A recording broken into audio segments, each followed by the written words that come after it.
입니다. 28절부터 35절까지 신약성경 101면 정도에 있습니다. 누가복음 7장 28절부터 35절까지 찾으셨으면 주신 말씀을 함께 읽겠습니다. 7장 28절부터 35절 시작. 내가 너희에게 말하노니 여자가 낳은 자 중에 요한보다 큰 자가 없도다. 그러나 하나님의 나라에서는 극히 작은 자라도 그보다 크니라 하시니 모든 백성과 세리들은 이미 요한의 세례를 받은지라.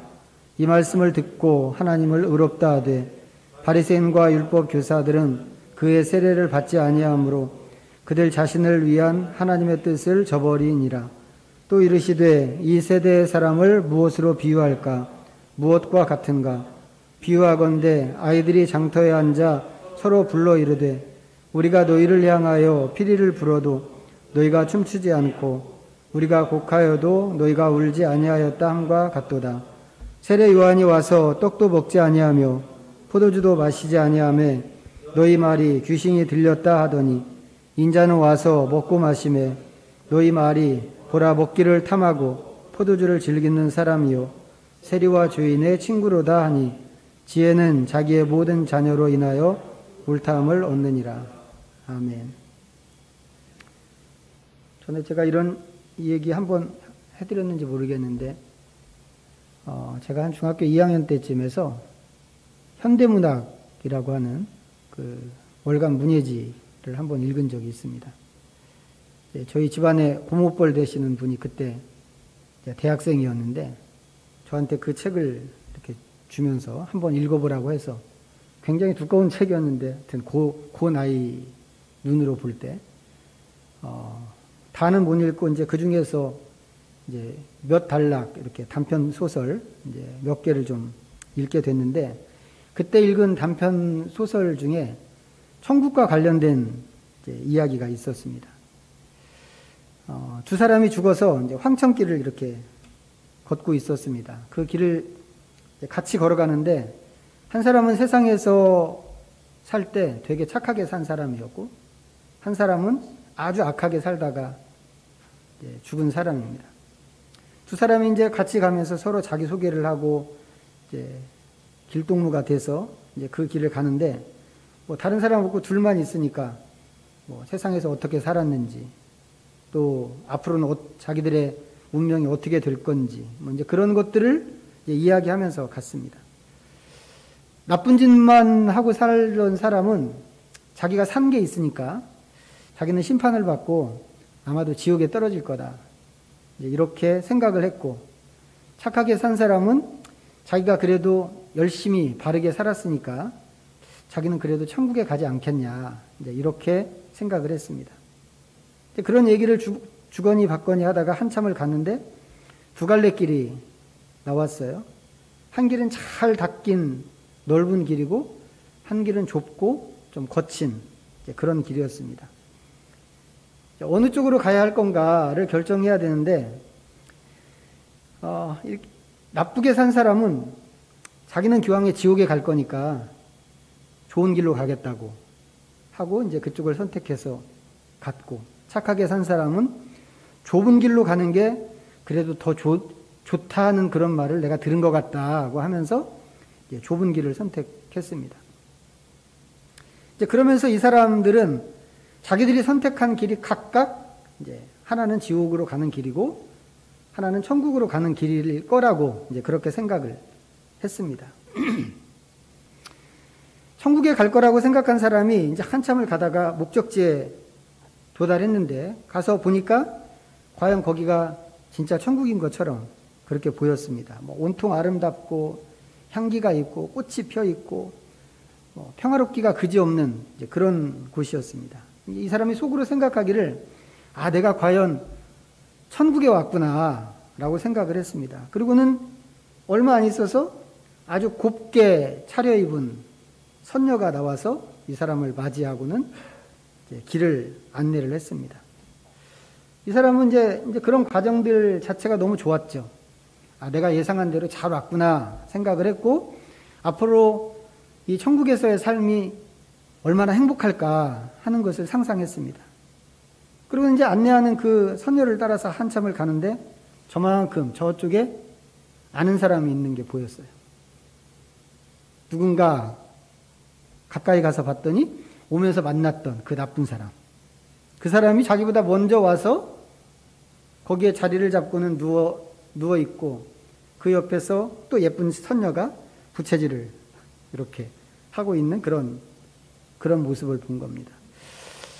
자기가 세상에서 바르게 산 대가로 천국에 갈 거라고 이 사람 생각했는데, 이 사람이 그 장면을 보고 깜짝 놀랐습니다. 제 기억으로는 소설이 이제 그 장면 무렵에서 이제 끝난 것 같습니다. 끝난 것 같은데, 지옥에 갈 거라고 생각했던 그 사람이 자기랑 같은 장소에 와 있다고 하는 것을 발견하고, 거기 와서 또 대접을 받고 있다고 하는 것을 발견했을 때, 세상에서 바르게 산 이 사람은 어떤 생각을 했을까요? 저는 이 소설이 그런 식으로 이렇게 풀어지는 게 되게 신선했습니다. 아직 그때 이제 중학교 2학년밖에 안 됐으니까 어리기도 하고, 또 그때 이제 예수님도 안 믿는 상태여서 그럴 수도 있었겠지만, 하여튼 사람을 가려서 받는 것보다 이 사람 저 사람 다 받아주는 것이 더 천국다울 수 있겠다고 하는 생각을 그때 그 글을 읽으면서 잠깐 했던 것 같습니다. 여러분은 어떻게 생각하세요? 특히 여러분이 만약에 그 착하게 산 사람 입장이라면 그 장면을 딱 봤을 때 어떤 느낌, 어떤 감정이었을 것 같습니까? 저 오늘 말씀을 읽으면서 이제 그 소설이 좀 생각이 났습니다. 우리가 세례 요한에 대해서 예수님께서 평가하시는 구절부터 말씀을 읽었죠. 여자가 낳은 자 중에 요한보다 큰 자가 없도다. 그러나 하나님의 나라에서는 극히 작은 자라도 그보다 크니라. 이 말씀부터 읽었는데, 그러자 이 말씀을 들은 백성들과 세리들이 하나님은 의로우십니다 라고 반응을 했습니다. 이 사람들이 이렇게 반응한 것은 그들이 이미 세례 요한의 세례를 받았기 때문이라고 그러죠. 이에 비해서 바리새인들과 율법 교사들은 요한의 세례를 받지 않았습니다. 이 사람들은 왜 안 받았을까요? 바리새인과 율법 교사들은 왜 요한의 세례를 받지 않았을까? 누가복음 뒤쪽에 가서 보면 바리새인들이 예수님에게 찾아와서 당신이 무슨 권위로 이런 일을 하는가, 그 권위가 어디서 오는 건가를 이제 묻는 이야기가 나옵니다. 복음서 뒤쪽에. 그 질문을 예수님이 받고는 바로 답을 해주시지 않고 세례 요한의 세례가 하늘로부터 온 것이냐 사람으로부터 온 것이냐라고 하시면서 되물으십니다. 그러자 바리새인들이 고민에 빠졌어요. 사람으로부터 왔다고 하면 백성들이 다 세례 요한을 높이 평가하고 있기 때문에 잘못하면 돌을 맞을 것 같고, 하나님으로부터 왔다고 얘기하면 근데 너네들은 왜 세례 요한을 안 믿었냐고 책망을 들을 것 같아서 고민이라고 그랬습니다. 그 말씀에 있는 것처럼, 그 복음서 뒷부분에 있는 그 말씀에 있는 것처럼 바리새인과 율법 교사들은 세례 요한을 믿지 않았습니다. 요한을 믿지 않았다고 하는 것은 요한이 선포한 메시지를 믿지 않았고 요한이 하는 사역을 믿지 않은 것입니다. 요한이 전했던 게 뭐였나요? 죄사함을 받게 하는 회개의 세례였습니다. 회개하라, 천국이 가까이 왔느니라, 이거였죠. 이게 요한이 선포한 메시지였습니다. 그 메시지와 사역 내용 전체를 생각해 보면 요한이 전한 것은 죄사함을 받게 하는 회개의 세례였단 말이죠. 바리새인들은 그 요한의 그런 사역도 인정하지 않았고 요한이 던지는 그 메시지도 인정을 하지 않은 것입니다. 왜 그랬을까요? 왜 인정하지 않았을까요? 일단 바리새인들은 스스로 생각할 때, 자기들 스스로를 생각할 때 회개할 게 없었기 때문에 그렇습니다. 누가복음 18장에 있는 말씀 한번 찾아보겠습니다.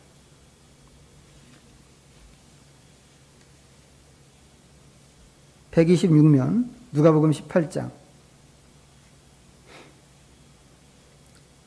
9절부터 14절입니다. 자, 같이 읽어보죠. 또 자기를 의롭다고 믿고 다른 사람을 멸시하는 자들에게 이 비유로 말씀하시되 두 사람이 기도하러 성전에 올라가니 하나는 바리새인이요 하나는 세리라. 바리새인은 서서 따로 기도하여 이르되 하나님이여 나는 다른 사람들 곧 토색, 불의, 간음을 하는 자들과 같지 아니하고 이 세리와도 같지 아니함을 감사하나이다. 나는 일에 2번씩 금식하고 또 소득의 11조를 드리나이다 하고 세리는 멀리 서서 감히 눈을 들어 하늘을 쳐다보지도 못하고 다만 가슴을 치며 이르되 하나님이여 불쌍히 여기소서 나는 죄인이로소이다 하였느니라. 내가 너희에게 이르노니 이에 저 바리새인이 아니고 이 사람이 의롭다 하심을 받고 그의 집으로 내려갔느니라. 무릇 자기를 높이는 자는 낮아지고 자기를 낮추는 자는 높아지리라 하시니라. 잘 아는 말씀인데 이 말씀은 자기를 의롭다고 믿는 사람들에게 주시는 말씀입니다. 그런데 거기에 예수님께서 사례로 등장시킨 인물이 바리새인이었다는 것이죠. 이 바리새인은 하나님께 기도를 하면서도 자기가 얼마나 의로운가 하는 것을 나열을 했습니다. 쭉. 우리가 기도하는 거하고 많이 다르죠. 우리는 기도할 때 뭐 기도하나요? 무엇을 주십시오. 이렇게 주로 기도를 하는데 이 사람은 그런 얘기 한마디도 안 합니다. 그 대신 나는 이런 사람입니다를 쭉 길게 이야기하고 있습니다. 뭘 주십시오라고 하는 기도는 이방인들이나 하는 기도라고 그랬죠? 예수님께서 그렇게 말씀하신 게 있는데 그걸 생각하면 그렇게 이방인처럼 기도하지 않았다고 하는 게 이 사람이 잘한 일입니다. 그런데 그 다음에 나오는 것이 자기 자랑이었단 말이죠. 기도든지 찬송이든지 하나님 앞에서 우리가 자랑을 한다면 항상 그 자랑은 하나님 자랑이어야 합니다. 그게 찬양이고 그게 예배란 말이죠. 그런데 이 사람은 하나님 앞에 나가서 자기를 지금 자랑하고 있는 겁니다. 우리가 사람들 사이에서 사람들과의 관계에서도 자랑할 때가 있죠. 자랑할 수 있습니다. 그런 상황이 또 있고. 그런데 이제 사람들 사이에서 우리가 자랑을 한다고 하면 거기에는 어느 정도 허세도 들어가고 좀 부풀려서 이야기하는 것도 있습니다. 없는 것을 있는 것처럼 그렇게 이야기하는 그런 경우도 있는 게 이제 우리가 알고 있는 자기 자랑이란 말이죠. 그런데 사람들 사이에서는 그런 자기 자랑을 할 수 있지만 하나님 앞에서 그렇게 하기는 좀 곤란하죠. 하나님 앞에서 허세 아니면 없는 걸 있는 것처럼 이렇게 하기는 어렵습니다. 왜요? 하나님 다 아시거든요. 사람은 좀 속일 수 있어도 하나님은 속일 수가 없단 말이죠. 그러니까 하나님 앞에서는 절대로 그런 허세나 과장이나 이런 식으로 이야기할 수가 없습니다. 근데 이 사람이 하나님께 기도한다고 하면서 이렇게 자기 자랑을 하는 겁니다. 여기에 뻥이 있을 수 있을까? 과대포장이나 허세가 있을 수 있을까? 그럴 것 같지 않단 말이죠. 왜? 하나님 앞에서 하는 거니까. 그렇다면 이 사람은 어떤 사람인가? 진짜로 이렇게 사는 사람이라고 하는 것입니다. 그렇기 때문에 이렇게 기도할 수 있는 것이고 그 정도로 이 의로움에 대해서는 자신만만한 사람인 것입니다. 그런 사람이 회개할 게 뭐가 있겠어요? 회개는 저 옆에 있는 세리 같은 그런 부류, 그런 애들이나 하는 것이지 바리새인쯤 되면 회개는 없는 겁니다. 바리새인과 율법 교사들이 요한이 전하는 이 회개의 세례를 받지 않은 것은 그런 이유 때문이었을 것입니다. 그런가 하면 세례 요한은 또 이 회개를 하나님 나라하고 딱 결부를 시켰어요. 아까 말씀드렸던 회개하라 천국이 가까웠느니라, 이 말씀은 이제 마태복음에만 나오는 말씀인데 다른 복음서에는 이런 식의 선포가 명시적으로는 나와 있지 않습니다. 하지만 세례 요한이 전했던 그 회개의 세례라고 하는 것은 그 자체가 근본적으로 하나님 나라하고 관련이 되어 있는 표현입니다. 자, 누가복음 3장 한번 보겠습니다. 어떻게 관련이 있는가? 91면 누가복음 3장 3절부터 6절까지 읽겠습니다. 시작. 요한이 요단강 북은 각처에 와서 죄사함을 받게 하는 회개의 세례를 전파하니 선지자 이사야의 책에 쓴 바 광야에서 외치는 자의 소리가 있어 이르되 너희는 주의 길을 준비하라. 그의 오실 길을 곧게 하라. 모든 골짜기가 메워지고 모든 산과 작은 산이 낮아지고 굽은 것이 곧아지고 험한 길이 평탄하여질 것이요 모든 육체가 하나님의 구원하심을 보리라 함과 같으니라. 여기 보니까 요한이 회개의 세례를 전파했다고 그렇게 이제 시작을 했습니다. 3절에. 그렇게 해놓고는 그와 관련해서 이사야서에 있는 말씀을 끌어다가 지금 인용을 하고 있죠. 근데 인용된 말씀이 무엇을 이야기하는가 보니까 광야에서 외치는 자의 소리가 있는데 그 소리가 모든 육체로 하여금 하나님의 구원하심을 보게 하는 소리다. 이렇게 연결이 되는 겁니다. 이 둘을 이렇게 연결하면 요한이 전하는 회개의 세례는 뭐가 되는 거예요? 사람들에게 하나님의 구원을 보게 한다는 그런 의미가 된단 말이죠. 구원은 하나님의 나라에 들어가는 것인데 그렇다면 결국 요한이 말하는 회개는 하나님 나라에 들어가는 방법이 된다는 그런 뜻입니다. 여기가 또 바리새인들에게는 세례 요한을 믿지 못하게 하는 그런 지점입니다. 왜 그런가? 바리새인들이 생각하는 하나님의 나라는 의로운 사람이 들어가는 나라거든요. 요한이 회개하라고 이렇게 전하고 있지만 회개한다는 것은 무슨 뜻이겠어요? 뒤집어서 얘기하면 그만큼 의롭지 않다는 뜻이란 말이죠. 지금까지 의롭지 않은 모습으로 살아왔다는 뜻이란 말이죠. 죄인으로 살아온 것입니다. 그런 사람은 하나님 나라에 들어갈 수 없을 뿐만 아니라 바리새인들 관점으로는 들어가면 안 되는 겁니다. 왜요? 죄인이니까. 이게 바리새인들이 생각하는 하나님 나라였단 말이죠. 어쩌면 바리새인의 워낙 영향력이 있는 집단이었으니까 그 영향을 받은 대부분의 이스라엘 사람들도 그렇게 생각했는지도 모릅니다. 그렇다고 하면 세례 요한은 사람들이 생각하지 않은 전혀 다른 하나님의 나라를 지금 전하고 있는 그런 셈인 것이죠. 이 사람들은 그렇게 자기의 이해에 반하는 그런 메시지를 받을 수가 없었고 그런 말을 하고 다니는 세례 요한도 믿을 수가 없는 것입니다. 이게 바리새인들과 율법 교사들의 입장이었던 거죠. 근데 이런 주장을 세례 요한만 하지 않았죠. 예수님께서도 똑같이 그런 주장을 하셨습니다. 자, 마가복음 1장을 보겠습니다. 마가복음 1장.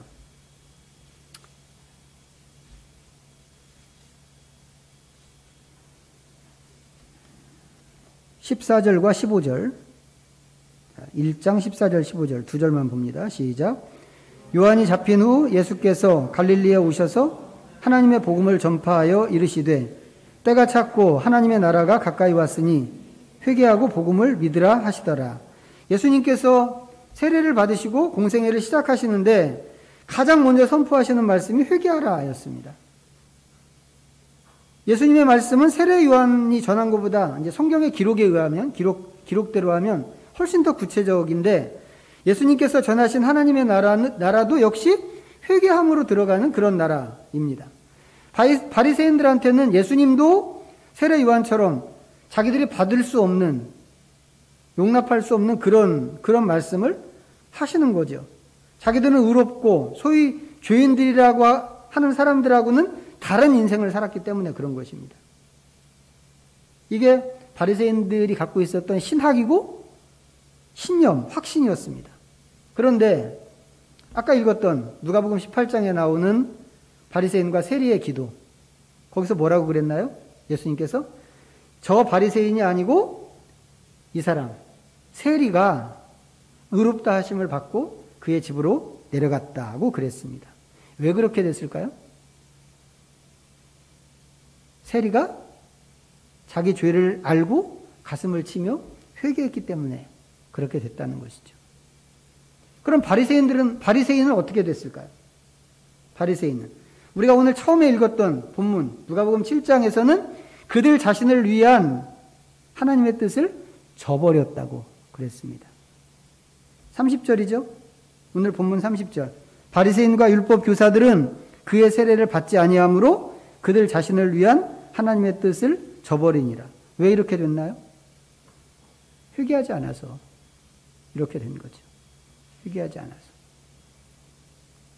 그리고 회개하지 않은 이유는 스스로를 의롭다고 생각했기 때문입니다.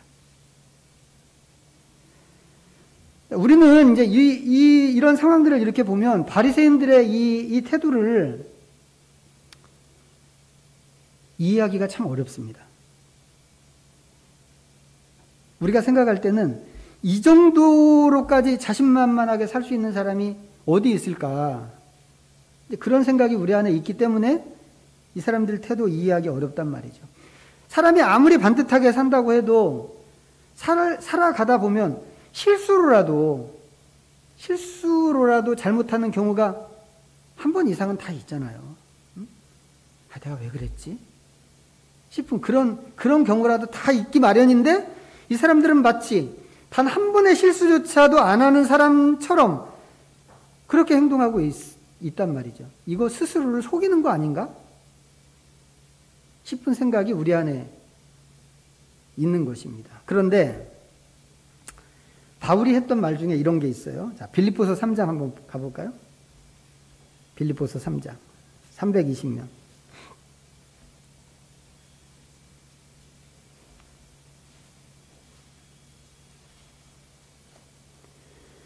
빌립보서 3장 4절부터 6절입니다. 자, 읽어보겠습니다. 시작. 그러나 나도 육체를 신뢰할 만하며 만일 누구든지 다른 이가 육체를 신뢰할 것이 있는 줄로 생각하면 나는 더욱 그러하리니 나는 8일 만에 할례를 받고 이스라엘 족속이요 베냐민 지파요 히브리인 중에 히브리인이요 율법으로는 바리새인이요 열심으로는 교회를 박해하고 율법의 의로는 흠이 없는 자라. 이 내용은 바울이 자기를 자랑하려고 그런 건 절대 아닙니다. 다만 이제 우리가 앞에서 봐온 바리새인들처럼 어떤 일부 사람이 자기를 자랑하려고 한다면 바울 말이 그런 거라면 나도 명함을 내밀을 수 있어 라고 하는 얘기를 지금 이렇게 하는 겁니다. 근데 여기 보니까 율법의 의로는 흠이 없다 이런 말을 하고 있단 말이죠. 이런 게 우리한테 의문인 거죠. 어떻게 사람이 흠이 없을 수가 있지? 단 한 번도 실수를 안 한단 말이야? 이게 우리한테는 의문이란 말이죠. 그런데 우리가 아는 사람 중에 이와 비슷한 얘기를 한 사람이 또 있습니다. 찾아보진 않겠습니다만 부자 청년 관원이라고 하는 사람입니다. 이 청년은 인간적으로 보면 모든 면에서 버릴 것이 없는 그런 청년입니다. 그런데 어느 날 그렇게 훌륭한 청년이 예수님을 찾아와서는 무엇을 하면 영생을 얻을 수 있겠습니까? 라고 물었습니다. 그러자 예수님께서 10계명을 지켜라 라고 대답을 해주셨습니다. 그러자 이 친구 말이 그 정도는 내가 어려서부터 다 지켰습니다. 이렇게 또 대꾸를 했습니다. 우리는 이런 데서도 또 의심이 들죠. 사람이 어떻게 10계명을 다 지키지? 그런데 이스라엘 사람들한테는 그런 게 어려운 일이 아니었다고 하는 겁니다. 지금 몇 사람을 우리가 봐왔는데 바리새인, 사도 바울, 부자 청년 관원 몇 사람을 지금 뽑아봤잖아요. 이렇게 하는 게 이스라엘 사람들한테 어렵지 않단 말이죠. 옛날 유대인들은 지금 유대인은 아닙니다. 지금 유대인은 무신론자가 더 많으니까. 옛날 유대인들은 말을 배우기 시작하면서 레위기 성경을 먼저 배운다. 그런 이야기 들어보셨죠? 그 사람들은 그렇게 시작하는 사람들이란 말이죠. 자라나는 과정에서 율법의 중요성을 배우고 하나님의 율법에 어떻게 우리가 헌신해야 하는가 이런 얘기를 어렸을 때부터 듣습니다.